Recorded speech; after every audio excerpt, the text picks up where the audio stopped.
The Vassili Danilovich Poyarkov was the first Russian explorer of the Amur region. The Russian expansion into Siberia began with the conquest of the Khanate of Sibir in 1582. By 1643 they reached the Pacific at Okhotsk. East of the Yenisei River there was little land fit for agriculture, except Dauria, the land between the Stanovoy Mountains and the Amur River, which was nominally controlled by China. Poyarkov was sent to explore this land. In 1640 he was in Yakutsk as Pismani Golova.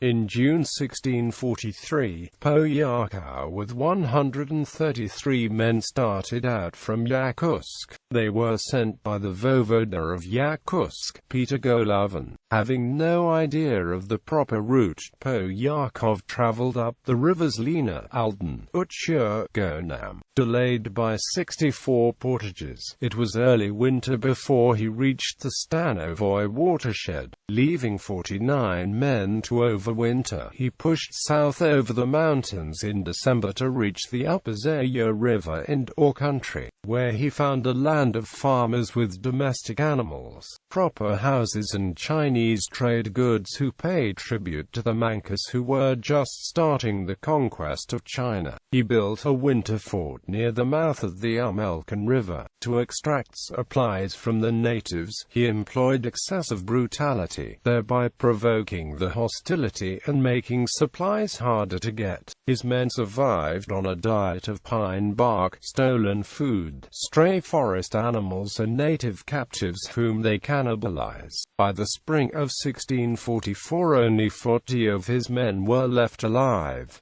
Joined now by the overwintering party, they pushed down the Yenisei to the Amur. The reputation having preceded them, they had to fight the way down the Amur through numerous ambushes. By fall they reached the Gilyuk country at the mouth of the Amur. With so many enemies behind him, Poyarkov thought it unwise to return by the same route. That winter they built boats and the next spring worked their way up the Sea of Okhotsk coast to the River and spent the next winter in the huts that had been built by Ivan Moskvitin 6 years earlier. The next spring, they followed Moskvitin's route along the Maya River back to Yakutsk, arriving almost exactly 3 years after they left. Like so many men who helped conquer Siberia, Poyarkov received no reward.